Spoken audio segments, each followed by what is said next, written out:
awake dhewe wis sadar saka pertapan Sukma.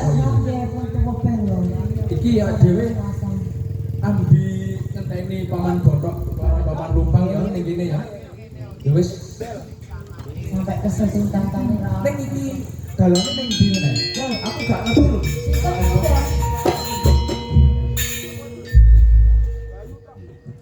Ora palungan. Pangapunten lek. Panjenengan menika sinten kok wonten papan mriki? Nggih, panjenengan Punggawa Majapahit kaleresan. Kula Jaya Kusuma saking Pertapan Sukma Ilang. Terus tujuane arepe kula badhe teng Kutaraja Majapahit. Nggih. Kaleresan panjenengan Punggawa Majapahit, nggih to? Ning sampean iki wong lanang apa wadon? Nggih kula Nggih pendara kula jaler kok. jaler to. Ya aku sing tok gawa apa? Niki namung sekar kok. Nggih niki sekar. Mbah apa? Sekar Pancawarna.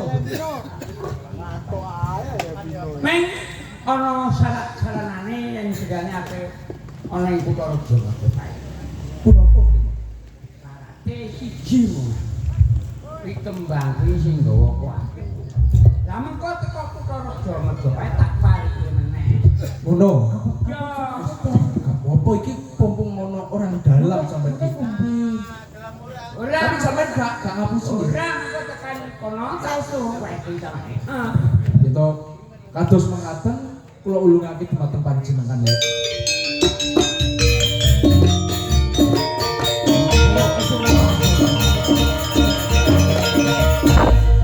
Tampani kembali ayo. Monggo.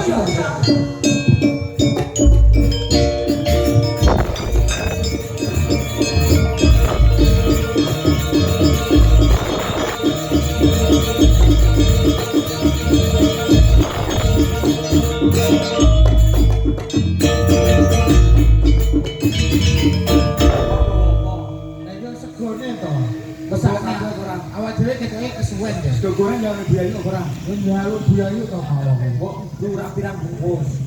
Sang 8 no. Lu kok akeh menok loro edan to, kowe loro aku. Iki gambine panjenengan awake dhewe sak dawa. Kan niku barang. Barang repong barang kowe delon bendarane dhewe kesel sampe turun ning kene lho. Ya Allah. Rempong ki lho ndi? Pong. Kowe tekan ndi kowe? Mules to piye? Ndang dibuka yo Pak. Iso wis piye to? Kok bendarane iki kok bareng. Lho, Ayo Mang dhisik. delok apa iki? Nyapa Pong? Macet iki lho. Hah? Apa to Pong? Macet iki lho. Loh, Ana lu tirone lho. Den. Pong, Ana iki piye? iki piye ceritane kok iso ngene lho, Pong? Rung alas Bolongan wong. Terus wong iki Yo kowe sekarang kok dhisik ngono lho. wong ndi jarene? Majapahit. Parah tre wong. Iki agemane pendoran dhewe ndi? Iki jo ngono mau. Ora ajar bangsat.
Aku ora nyangka barang sejarane dhewe iki bakal kadadan.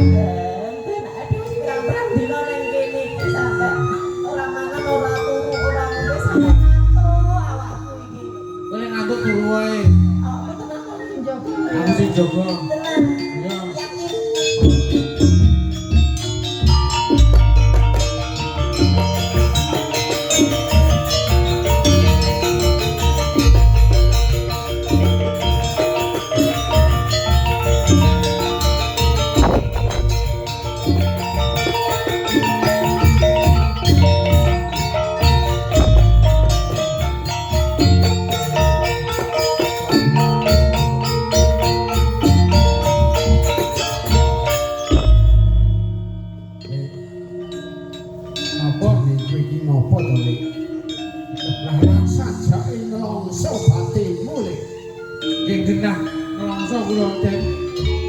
Iki kula matur kepaten sing mati ki apa? Momongan kula sapa kuwi? Nggih bendarane kula. Aku ngerti kuwi iki bendaramu. Nggih, bendaramu ki jenenge sapa? Niki Raden Jayakusuma. Kula awit alit sampai gede jabrang niki momongan kula. Raden Jayakusuma. Oh, kuwi kuburan kok bendaramu. Lah kok lho, piye sampe niki? Maksud iki bendara kula pun kula. Niki pesareane memang. Bendara kula pun bejah niki wau. Oh. Mati ning bendaramu ki kersaning Gusti apa ana sing mateni? Enten sing mateni, enten sing jalari. Banjur sing jalari ki sapa? Terus iki mau sing jalari wong Mojopahit. Ora ngajar kaya Mojopahit. Lek napa? Dadi wong ki aja sok percaya karo tembunge liyan. Lah, iki rencang kula piyambak sing ngertosi yen to wong Mojopahit niku merjayane mendhet kula nggih niku Raden Jayakusuma. Lah mulane aku kandha dadi menungsa ki aja sok gugu karo tembunge liyan. Tegese pripun sampeyan yo? Lah ayo to wong piye to? Artu mindak becik ora apa-apa yen to kaya ngene iki kedadiane sing kelangan sapa? Rak yo kowe to. Kelan wis ngono, Den. Waduh, iya iki sango ki wong Mojopahit awu-awu to iki to iki. Dadi sing mateni iki wong Mojopahit. Nggih, kowe percaya? Lek mireng kula wong Mojopahit iki apik becik. Mboten ana ning kok kelakone. Lah ya kuwi sing tak karepe iki ngono kuwi. Aku ora percaya yen to sing mateni iki wong Mojopahit jalaran. Aku ki sih punggo wong Mojopahit. Loh, jenenge sing punggo wong Mojopahit. Iya to. Lah mboten tepang kan sing merjayane niku nanging wonge rada dukur-dukur ngoten niku. Wong aku ki mau ijenan teko kene kok. Jenenge piyambak lho. Jaga sapa? Yen aku ndulung marang kowe kok nelongso batinmu. Lah nggih kula saiki penak-penakan. Penake pripun? Aku bisa mulyake kowe, waton kowe bisa sabiyantu marang aku. Lah kula niki namung dugi perdesan, saged sabiyantu napa? Aku teko kene iki ra goleki Cangkok Wijaya Mulya to. Rene, napa? Cangkok Wijaya Mulya. Lah, napa? Niki rupan-rupan kok ngeten niki? Lah, kaya kuwi sing tak goleki. Lah niki sate namine sami Cangkok Wijaya Kusuma. Mulya. Aku iki piye sing goleki kok ngerti jenenge. Lah niki mboten ngantos yo niki tukul teng mriki. Saiki ngene lho ya. Pripun? Kowe uripmu tak mulyake gelem ora? Nggih purun. Ning ana salane Cangkok Wijaya Mulya ki wenteno aku. Jenengan ageng dingin apa? Lho piye to? Aku kira arep dadi manten. Bojoku gelem tak kowe bojo, ning jaluk Cangkok Wijaya Mulya. Bojo. Oh, dapur seseranan. Ayo. Jenengan ngersane Cangkok niki, monggo jenengan pundhut mawon jenengan asta niki. Tenan. Nggih, ning jenengan mboten kumbi lho ya. Ora yen to aku ki cidra marang janjiku. Lek besok yen to aku wis kelakon dikaupan karo putri Mojopahit, aku bali ning papan iki kuwi tak jak rangkat ning Mojopahit. Jenengan susul kula nggih. Yen ngoten jenengan monggo pun jenengan pundhut. Yen ngono tak gawa ya Lek. Oh, monggo.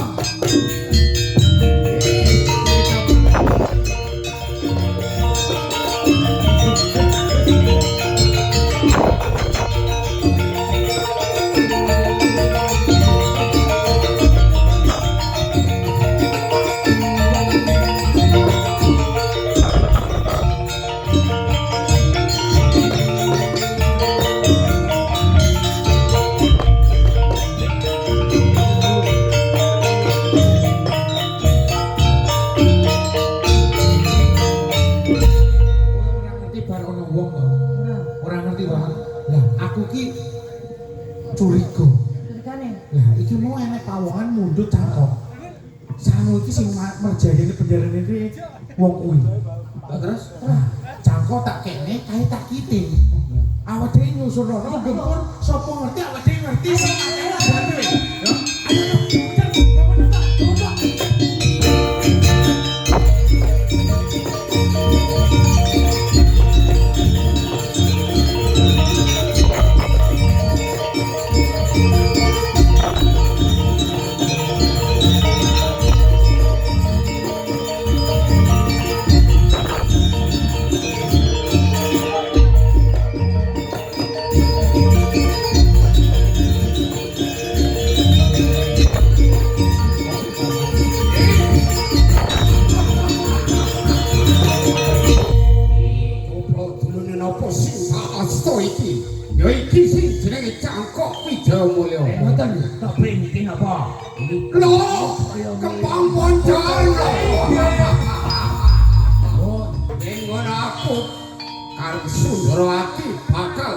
banget. Ya. nggih kedahipun ngaten. Ming kula mengke nggih ngaten. Lho, Jogowati. Putri Mojopahit akeh cacahe. Baru ngono iki. Ya lah ngaten nggih monggo. Yen ngono aku selak surat ronto. Nggih, monggo.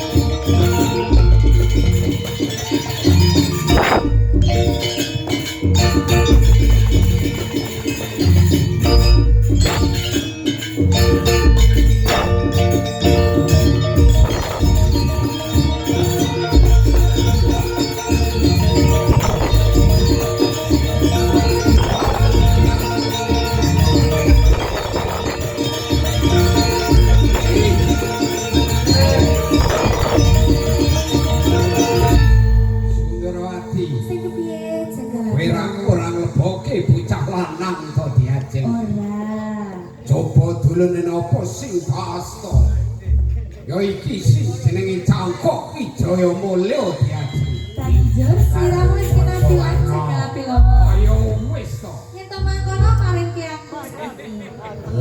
Iya iya. Jare rabi.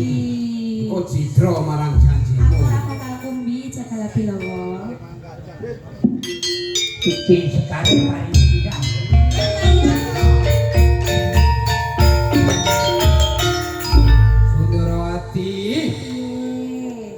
Cangkok Wijaya Mulya karo kembang Pancawarna wis ana tanganmu.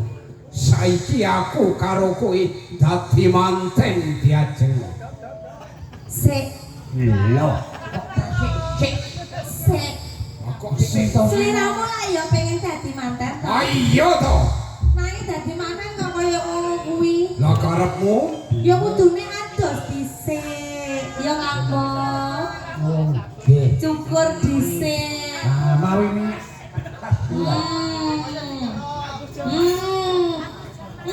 Penak sing enek brengose iki lho.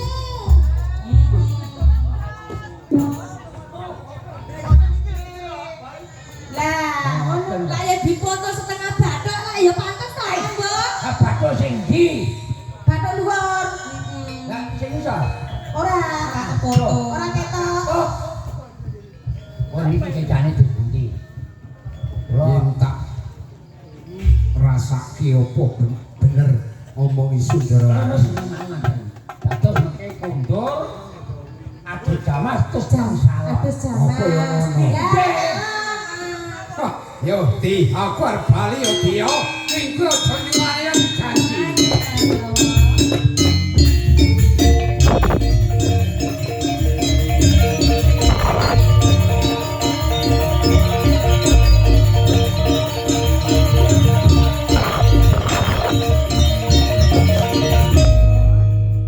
Iya Mbak Cangkok Wijaya Mulya menika sampun ndakaken.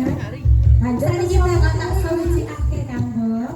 Yen to kaya mangkono, kabok-kabokmu bakal dadi saksine Sudrawati. Monggo Kang Mbok.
sapa kang dadi asmane? Aswana Sundarawati sing mojo. Dewi Sundarawati saka Mojopahit. Lajeng panjenengan paring asma sinten wong bagus? Jaya Kusuma kang dadi jenengku wong ayu. Mbok lho. Jaya Kusuma sami kalih pawongan ingkang ngedhak. Lah sapa gadang-gadang wiwit ngarep kuwi mau? Sinten? Sinuwun. Jaya Kusuma.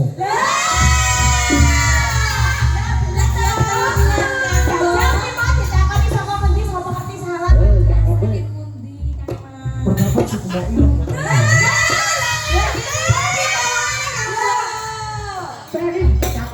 Ning kok sajake dadi kejoting atimu ngono. Walokowo, jujur yen to kowe lak duweni rasa tresna lho. Kula menika tresna kaliyan panjenengan Kang Mas. Tresno.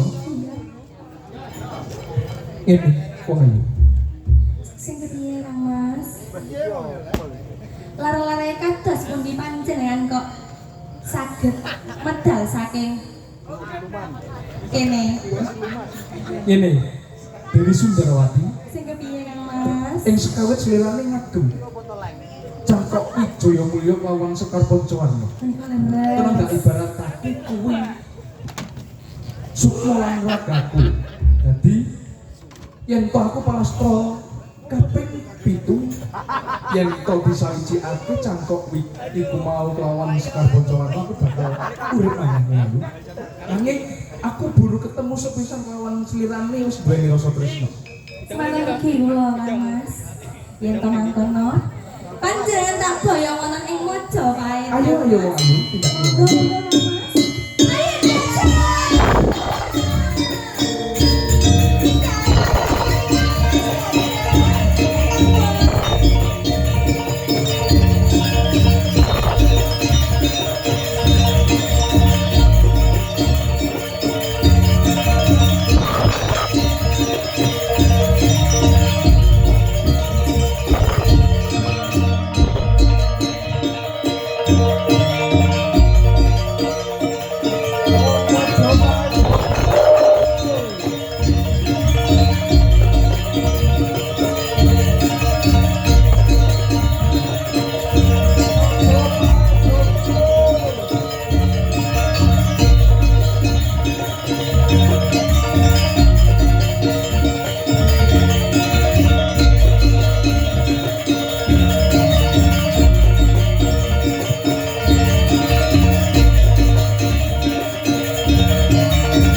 Tumenggung Haryo Blumbang.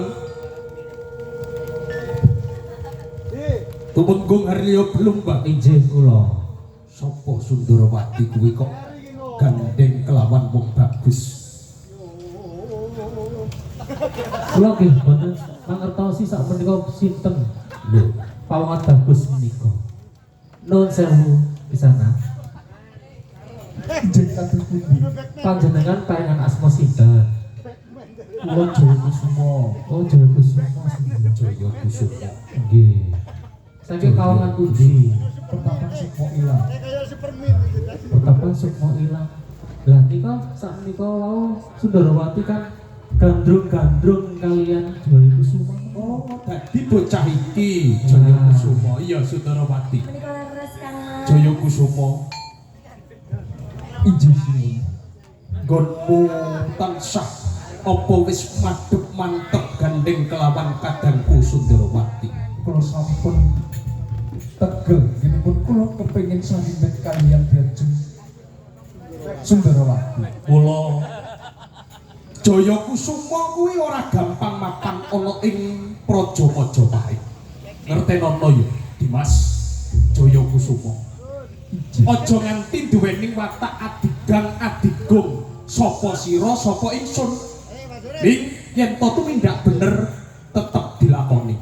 Mula eling waspada lan nerima. Melingkur moko ya. Ije sinuwun. Eling waspada lan nerima. Dawuh panjenengan kula estokaken dhateng Jawarga kula.